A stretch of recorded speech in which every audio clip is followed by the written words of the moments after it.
Hello guys, here if you want to learn some pull-ups, here you can get some pull-ups by 99-day challenge in my description. Now, doing the pull-ups is so hard.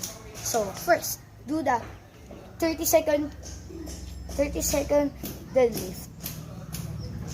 After that, do the pull-ups. If you have enough strength or water, if you need to drink water first after you get pull-ups. If you're stronger, you can do pull-ups like 50 reps.